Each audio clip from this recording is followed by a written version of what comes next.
Welcome to the Connect2 Marriage Podcast by Focus on the Family Singapore. What if you and your spouse could see beyond each other's weaknesses and help each other grow in these areas? There's a power and magic in unity that helps us multiply our strengths.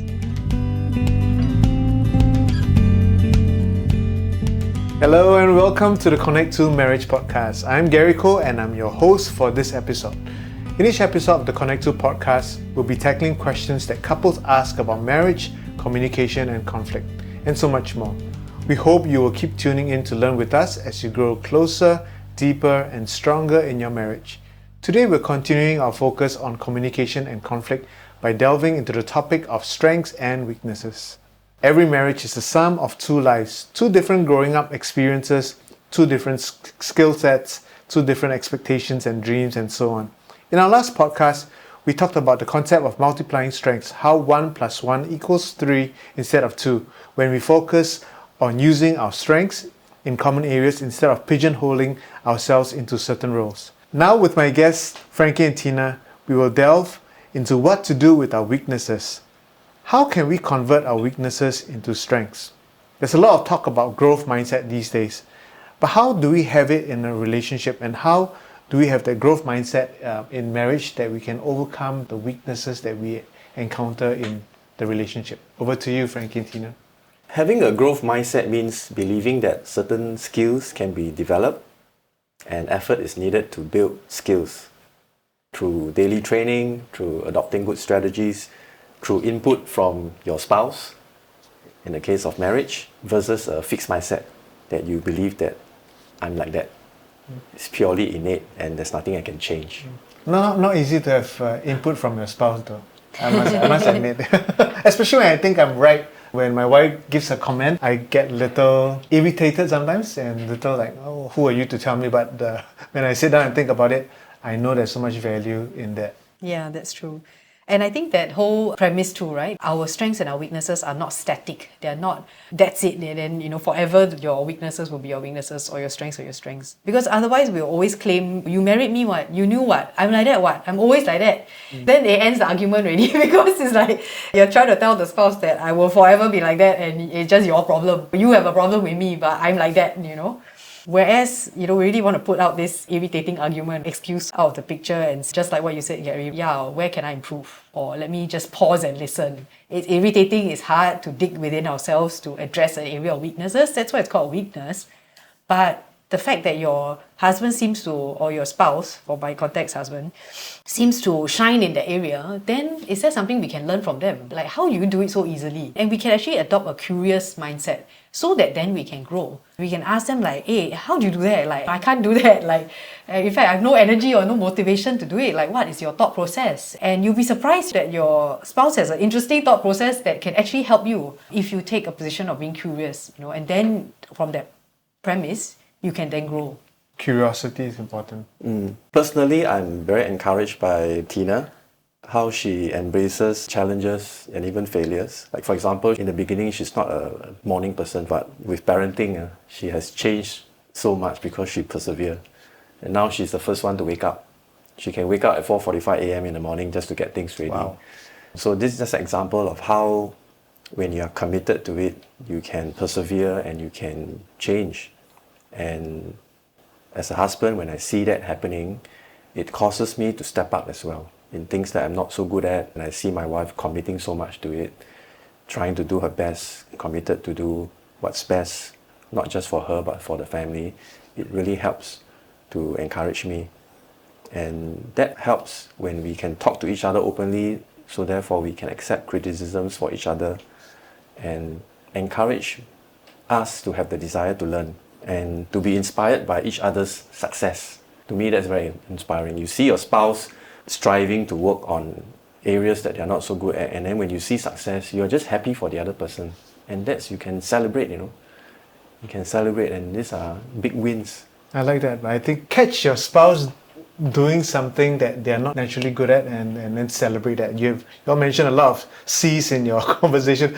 Be curious, be committed, and then celebrate. I think those are important principles. I think sometimes, like you mentioned, Tina, a little earlier, that we just settle and say, I'm like that, what? That's me. What? How do we actually deal with, we do personality profiling and all, and someone goes into the relationship thinking, but that's me, my wiring is like that. Why are you so frustrated with me? How do we help a couple or encourage a couple in that situation? Are you all quite similar in personalities? Actually, personality, we are similar, but we also have very distinct differences as well.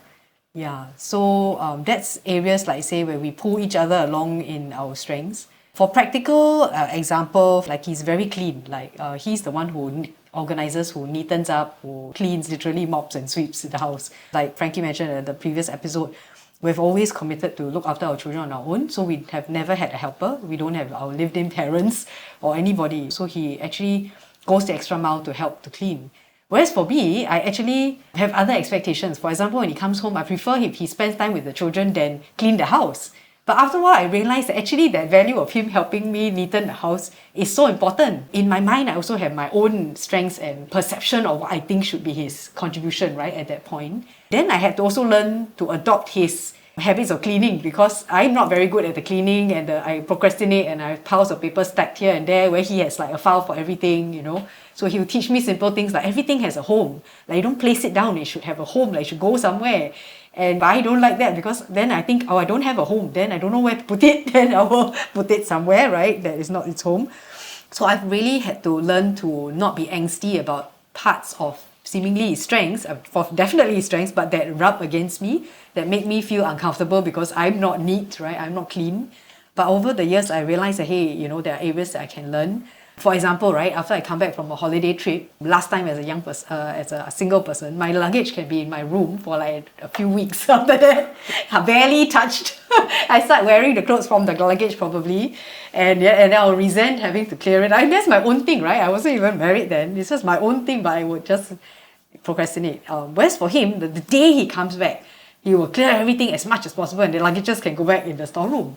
And I'm like, I was so tired after the trip. But I've learned, and I'll just share with him, because we did a very short trip in the September holidays, and we came back 4 out of the 5, so only my youngest didn't. You know, the 2 older boys just kept and cleared their duffel bag like immediately, like within 1 hour that they reached the house. And I didn't even have to remind them or say anything, and I also just did the same.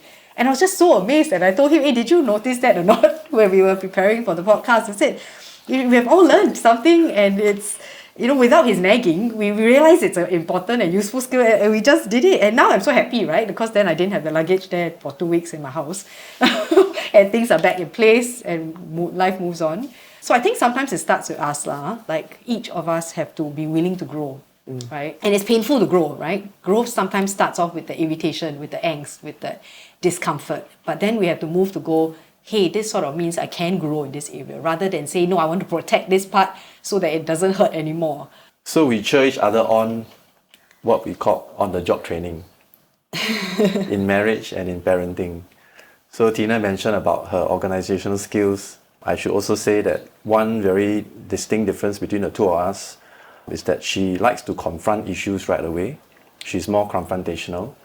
I tend to wait. I tend to buy time.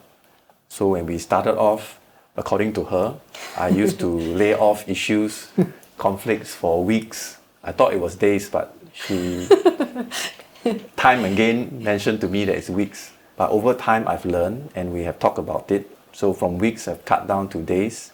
And I would like to think that nowadays, probably within hours. Yeah. So she has openly shared with me that it's very frustrating for her to have to wait for weeks for me to come back and discuss certain issues that to her should be resolved right away. So we talk about on-the-job training, we talk about cheering each other on, and that helps. We use some of these so-called keywords and principles to guide us, to encourage one another to work on areas that we may not necessarily want to work on, but we help each other. Very good. I think the key is talking about it.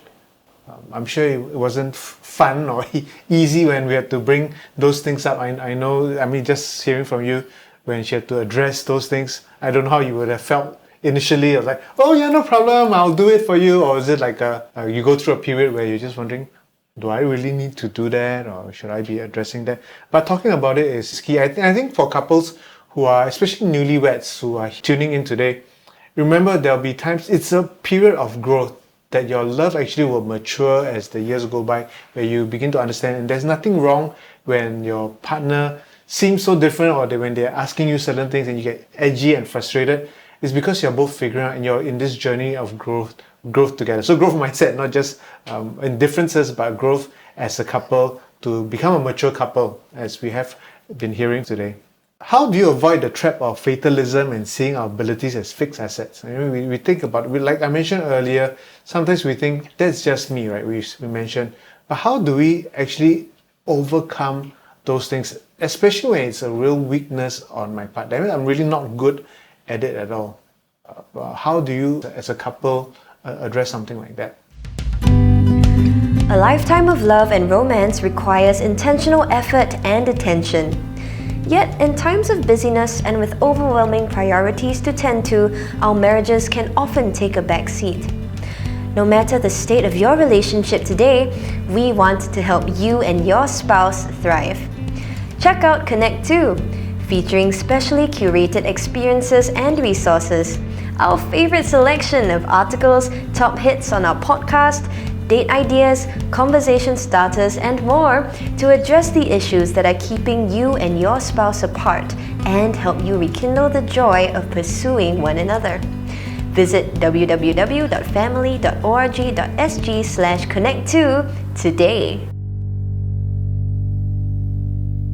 We were sharing a message at one of my mentees' wedding, and this analogy I gave them, which was, a lot of time we think that marriage, right, is the Everest, like you reach the peak, it's Mount Everest, and then some people even joke everything goes downhill from there. But then I challenged them to look at it as, no, you have only just reached base camp.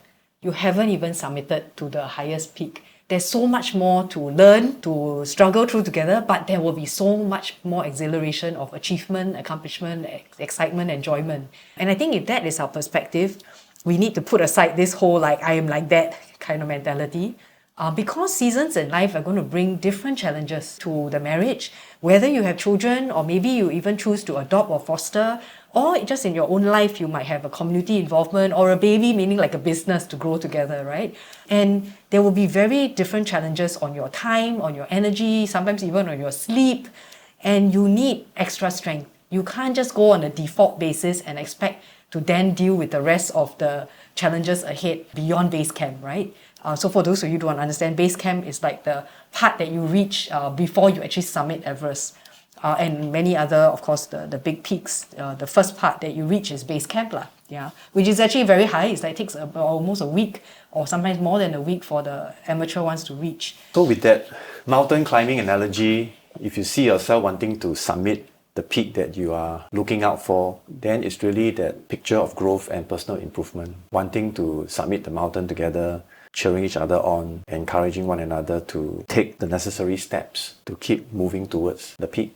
So there's a lot of synchronization and pacing. When one needs to take the lead in a certain section, then someone has to pace themselves. So I do hear of couples who one of them has to sort of step back a little bit in their career just so the other one can do the chonging for a few years to get that promotion or get that position.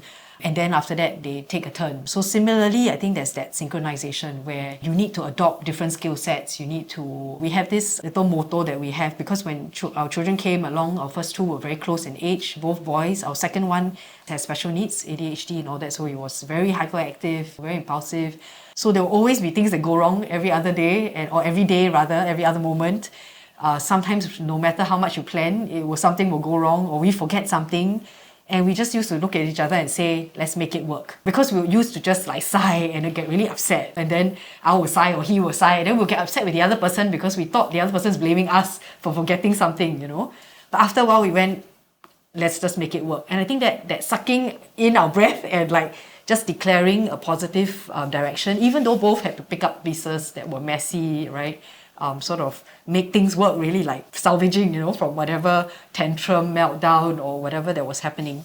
It helped us to not start pointing fingers at each other, but figuring out how we can pull together whatever resources, be creative, problem solve, strategize, and then just get through with that day. Whether it was finishing a meal or getting out of a restaurant unscathed with all the eyes staring at us because of a meltdown or whatever it was, just survive almost. Sometimes the bottom line was literally survive.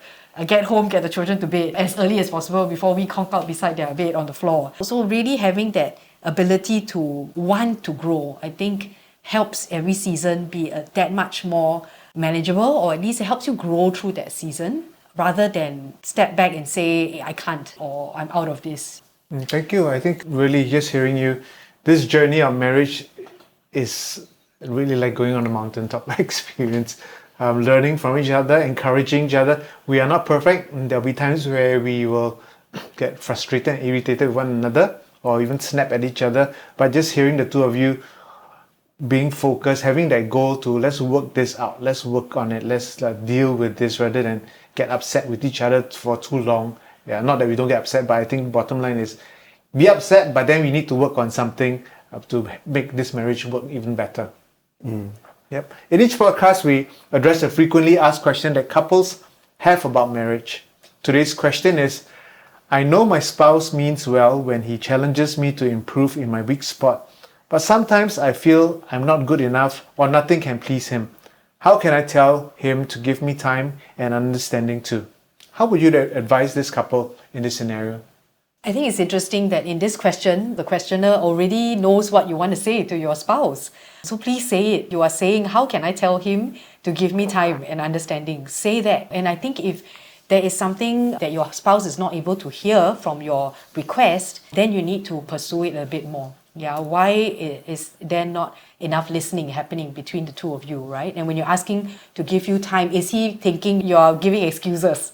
So then you need to maybe give him more assurances to say, hey, I really find this difficult. I really do want to learn and grow in this area, but it's just not natural to me. I'm really struggling. Please be understanding. And I think once you articulate your struggle, it's really helpful, because sometimes when we go through tough times, don't say, you've been married how many years, you're still getting to know one another. And your facial expression of pain and suffering may look like anger to your spouse actually, or resentment. And they may not cut you any slack because they're thinking that, look at this, he's dragging his feet or she's dragging his feet, not wanting to get onto the program. But if you speak and seek that empathy, I really believe your spouse would reach out to you. And I think the husband has to communicate to the wife how he perceives her question. And if the intention is good, all the more the husband needs to be kind in his words. You don't want to fix her. You have to be kind in your words when you see that truly she wants to change, truly she wants to be better. So clarify that intention and make sure there's no wrong perception, thinking that the wife is looking for excuses and actually trying to skirt around and not wanting to really do what she says she wants to. If you are kind in your words, you won't go wrong. So true. I think just hearing you, we don't have ESP. We can't read each other's minds. I think sometimes we expect our spouse to, you should know what I'm thinking, but the bottom line is sometimes we do, but a lot of times we don't. So being able to articulate how you feel and what you are going through is important so that there's an understanding rather than we get frustrated with the assumptions that we actually have. Thank you so much, Frankie and Tina, for spending time with us. To our listeners, if you're listening in to this with your spouse, take an extra 5 minutes at the end of this episode to share with each other how you feel about your teamwork. Let each one identify an area of growth in the other and share how you feel about this. We hope you've enjoyed this podcast. If you're planning to tie the knot soon or know someone who is, do check out our upcoming Connect2 Marriage Preparation program in November. You can visit us at our website at www.family.org.sg for more details. Thank you for tuning in. Do follow us and subscribe to our Connect2 podcast. Until next time, have a great week with your loved ones.